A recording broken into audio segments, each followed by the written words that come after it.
What is good, Mexit planners? Thank you guys for all of your prayers and support as we made it through Hurricane Beryl.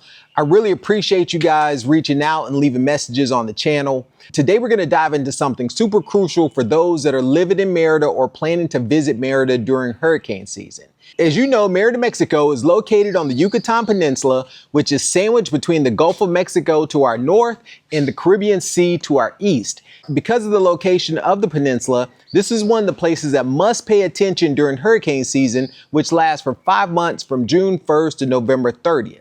Since 2019, my family and I have experienced several hurricanes and tropical storms, such as Cristobal in 2020 and Hurricane Grace in 2021.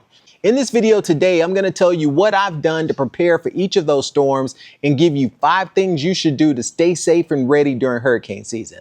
Let's get it. First lesson I've learned is you need to watch and pay attention very closely to the forecast and where the storm will make landfall and its intensity. The most recent storm, Beryl, made landfall at 6 a.m. just north of Tulum. The Hurricane Beryl took a path a little bit farther north than expected, which made it largely miss Merida. From my experience, storms that have the worst impact on the region tend to form or strengthen in the Gulf of Mexico, like Cristobal in 2020, or one of the worst storms that's hit the peninsula in the city of Merida in a long time, Isidore, which happened in 2002.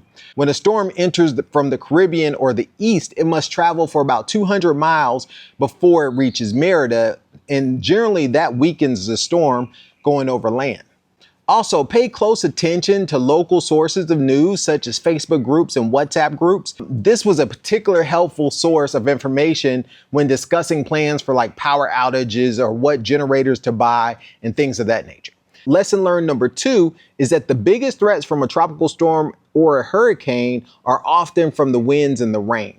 The wind and the rain cause flooding in the streets and down trees and power lines. Typically, when a storm is expected to pass directly over the city or very close to the city, or when there's a threat of a tropical storm or hurricane, the power is intentionally cut to make it safe for people after the storm. Fortunately, since Beryl didn't make a direct hit over the city, we didn't lose power at all, not for 1 second, and there was zero flooding. Actually, there was very little rain. But the lesson learned is to make sure you have portable battery packs, fully charged, make sure all your devices are fully charged, and to make sure that you have headlamps and flashlights that are also battery operated and are ready to go. When the power grid is shut down, there will be no internet, and it may be difficult to talk or use your cell phone.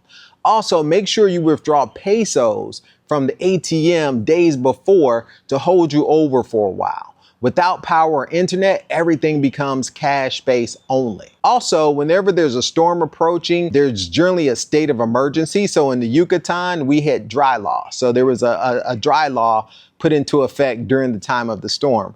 In addition, that everything closed the day before at 6 p.m., which caught a lot of people off guard because you can't do things like Rappi or Uber Eats or any of those things. So be prepared when there's a storm to take care of yourself. Lesson number 3 from Hurricane Beryl is that many immigrants to Merida work online or remotely, so the internet communication is super important. One of the problems we have in many places is what I call internet spaghetti on the streets. And I'll show you in this video what that looks like. This is where all the fiber optic cables are just strung up everywhere, laying across each other.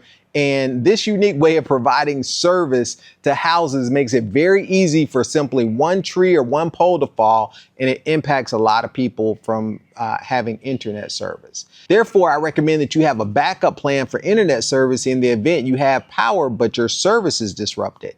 My backup plan is my Starlink satellite service, which I activated the day before for 935 pesos for the month in case my fiber optic line was cut. And with the Starlink, you can pause and reactivate your service as needed, provided that they have space for you. I hope you're enjoying this video to this point. I wanted to take a second to give a shout out to our newest channel members, Mail228 and La Vida Local. And thank you to all my members who have supported this channel for years and helped me create this amazing content.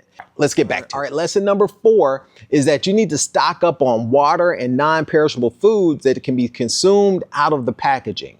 Clean water becomes super critical after a storm.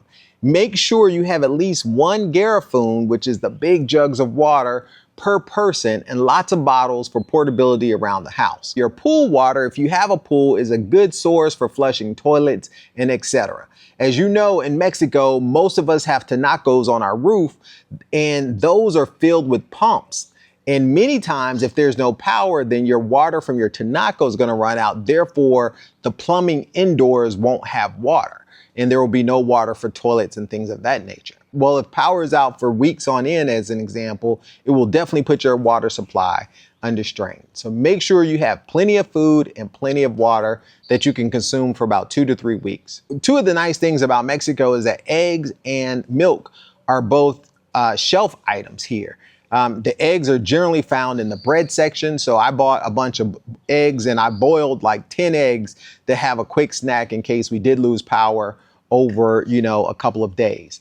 And then also the milk here, it's sold on the shelf. So until you open it, you can actually just keep it in your pantry on your shelf. And then once you open it, it needs to be refrigerated. But if you have items like milk, cereal, oatmeal, boiled eggs, things of that nature, those are easy items that you can eat or snack on, for a day or so or 2 days if the power is out and you can't cook or go to any of the stores. So number 5, bring any item that may fly around your yard or around your house inside. Also, you really need to go on your roof a few days before, if possible, and check the items on the roof, mainly the tinacos. So the tinacos are at the highest point on the roof. And if those things aren't secure, and I'll show you a couple memes that went around during this hurricane. The folks here are absolutely hilarious.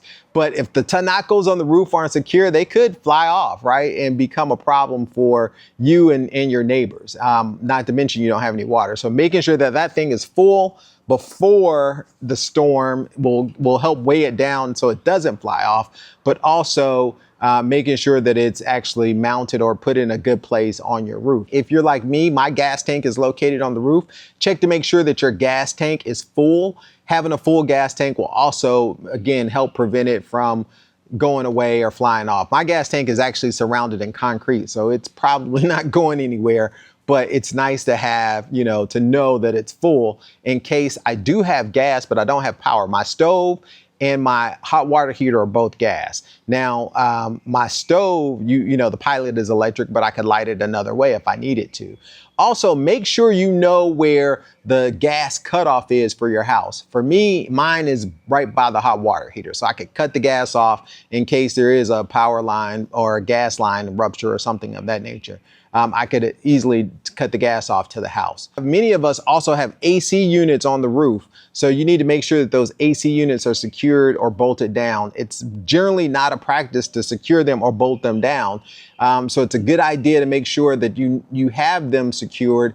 The last thing you want to do is to drill holes in your roof and not seal those correctly, because now you have leaks coming in through the concrete ceilings, because generally they're all flat. So that's a super important thing to make sure that they're sealed properly. If you found this video helpful, please do me a favor and hit that like button and subscribe. Until next time, MexitPlans Monty, I'm out.